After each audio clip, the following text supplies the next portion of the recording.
फिर लगा प्रेम और राही की शादी पर ब्रेक। अनुपमा ने किया गौतम का खुलासा। जीजाजी पर प्रेम को आया गुस्सा। शुरू हुआ गौतम का थप्पड़ ड्रामा। स्टार प्लस के सीरियल अनुपमा में आज हो रही है प्रेम और राही की शादी। ऐसे में आज दूल्हे राजा कर रहे हैं अपनी दुल्हन का इंतजार। और देखिए कैसे दुल्हन के घर वाले भी नाचते गाते दुल्हन का चेहरा छिपाते पहुंच गए हैं दूल्हे राजा के पास और शुरू कर दी है शादी की रस्में, जहां पर नेग लिए बिना दुल्हन का चेहरा दिखाया नहीं जाएगा। ऐसे में प्रेम के पापा उस रस्म को अदा करते हैं और फिर दुल्हन का चेहरा दूल्हे के सामने आता है और उसके बाद शुरू होती है जयमाला की रस्म। साथ ही शुरू होती है शादी की सारी रस्में भी।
हम लोग बहुत नाचते गाते बहुत मस्ती करके आए हैं और कोठारी फैमिली इज़ हैप्पी कि चलो फाइनली प्रेम की शादी हो रही है एंड ऑल।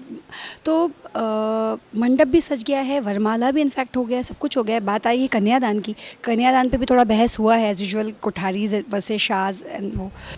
यहाँ प्रेम राही की शादी के मंत्र शुरू हो चुके हैं। कन्यादान का मौका आ गया है। सभी परिवार वाले अनुपमा का इंतजार कर रहे हैं, लेकिन अनुपमा यहाँ नहीं है। वहीं दूसरी ओर गौतम अपनी बीवी प्रार्थना के साथ कर रहा है बदतमीजी, पहुंचा रहा है उसे दर्द। ऐसे में उसके दर्द को अंश बर्दाश्त नहीं कर पाया और पहुंच गया गौतम को रोकने के लिए। कमालो, मेरी बीवी पर बुरी नजर डालता है। बकवास मत कर। अंश और गौतम के बीच जंग छिड़ जाती है। इसी बीच गौतम अंश को मारता है धक्का। इससे पहले कि अंश गिरता वहाँ पर पहुँच जाती है अनुपमा और लगाती है गौतम को जोरदार तमाचा।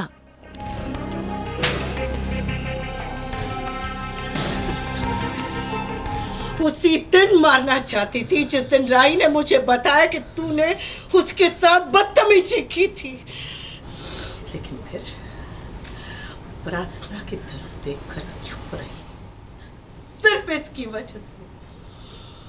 लेकिन कान्हा जी ने शायद तेरी किस्मत में बेटी के साथ साथ माँ के हाथ का थप्पड़ भी लिखा था। प्रार्थना पहले तो चाहती नहीं थी कि ये सब बातें सबके सामने आए, बट इस तरह से आ जाएंगी ये भी नहीं पता था और काफ़ी शौक में है कि अब क्या होगा। और अनुपमा जी उसको हिम्मत दे रही है कि now you have to speak for yourself. बोलो, सबसे बात करो, किसी को बताना चाहिए था तुम्हें, अभी तक तुम्हें कुछ तो करना चाहिए था। बट ठीक है, वो समझती हैं कि प्रार्थना जैसी कई लड़कियां हैं जो बोल नहीं पाती है, जिनमें इतनी हिम्मत नहीं होती है, जिनके पास कोई ऐसा इंसान नहीं रहता है जिससे वो खुल के ये सब बातें कर सके। तो वो उसको हिम्मत दे रही है, समझा रही है और बोल रही हैं कि अभी जाके सबको बता दो। नाउ अब हाई टाइम आ गया, अब तो बता देना चाहिए तुम्हें। यहाँ अनुपमा पूरी कोशिश कर रही है कि प्रार्थना अपने लिए आवाज उठाए, लेकिन ये बात गौतम से बर्दाश्त ना हुई और उसने अनुपमा के साथ ही बदतमीजी करनी शुरू कर दी। लेकिन अनुपमा ने उसका गिरबान पकड़ लिया और घसीटते हुए लेके चली गई सभी के सामने। ऐसे में गौतम का ये हाल देखकर पराग कोठारी देखकर हैरान रह गए और फिर शुरू हुआ असली तमाशा। हमारे दामाद जी के गिरेबान पे हाथ डाला है। श्रीनाथ जी की सौगंध, अगर गलती आपकी है ना तो ये बहुत महंगी पड़ेगी।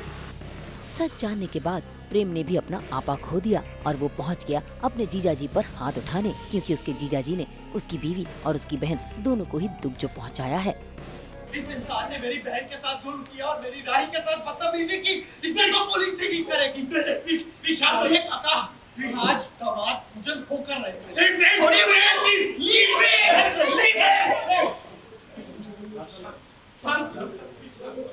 प्रेम और प्रार्थना का जो रिश्ता दिखाया है, एक घर में कुछ ही लोगों के साथ उसका अंदर से कनेक्शन है, जो कि प्रार्थना से है, बिकॉज वो बहन है, छोटी है, उसने सब कुछ देखा है, उसकी लाइफ में जो कुछ हुआ है, प्रेम को हमेशा सपोर्ट किया है, तो प्रेम भी उसको कहीं ना कहीं वैसे ही प्यार करता है। तो वो समझ रहा है कि देयर इज़ समथिंग फिशी, क्योंकि वो हमेशा से बोलता था प्रार्थना तो खुश है, एक आंखों में दिखता था उसके, उसी को दर्द दिखता था, बट वो सामने आ रहा है तो वो अभी भी नहीं बोल रही है, तो ही इज़ लाइक क्या करूँ क्या नहीं करूँ, तो वो तो हाथापाई पे भी उतर आया था आज, जो एक भाई करेगा ऑब्वियसली।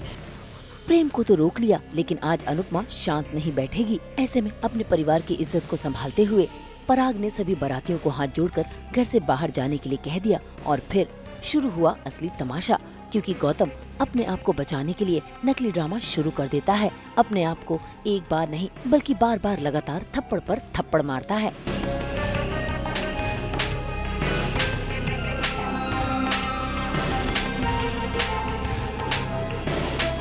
लोगों की बातों की सपोर्ट तो पड़ी रहना होगी बात, ये भी ठीक है। ये नीचे आप लोग मारिए, आप लोग मारिए, आप लोग भी मारिए, सब मारिए। ये नीचे जी आपको तो क्या करूंगा, तो क्या करूं? मान दूंगा, मेरी बात को कौन सुनेगा? हम इनके लगाए घटिया इल्जामों को सही मान लेंगे। ऐसा इल्जाम लगाने से तो अच्छा है कि मैं मर ही जाऊं। भाई यहाँ तो गौतम ने ऐसा झूठा खेल खेला कि उसकी बातों में पराग और पूरा कोठारी परिवार आ गया। गौतम ने तो सारा इल्जाम अनुपमा और उसकी बेटी राही पर मढ़ दिया है। प्रार्थना को तकलीफ देना तो दूर, कभी किसी ने मुझे प्रार्थना के साथ ऊंची आवाज में बात करते हुए भी सुना है क्या? डैड, ये माँ और ये बेटी मुझसे बदला लेना चाहती है और कुछ नहीं।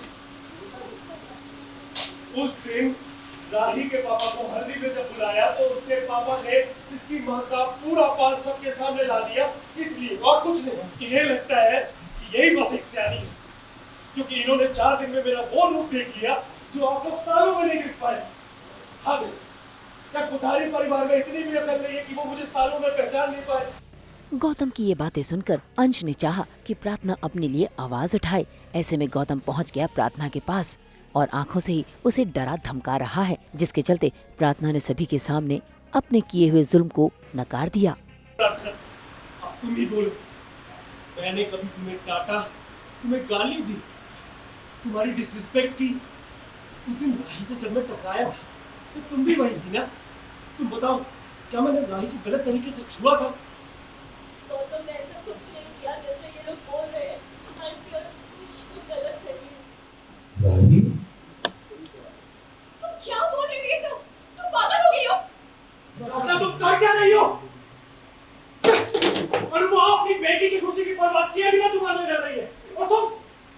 ठीक है, अनुमा और राही ने सबको जाने दो, अरे अपने लिए तो लड़ो। यू नो, एक लड़की के दिमाग में क्या सेट होता है कि नहीं, मायके में कोई प्रॉब्लम नहीं होनी चाहिए, भाई की शादी नहीं बिगड़नी चाहिए, वो उस चीज़ को दबा के बैठी है।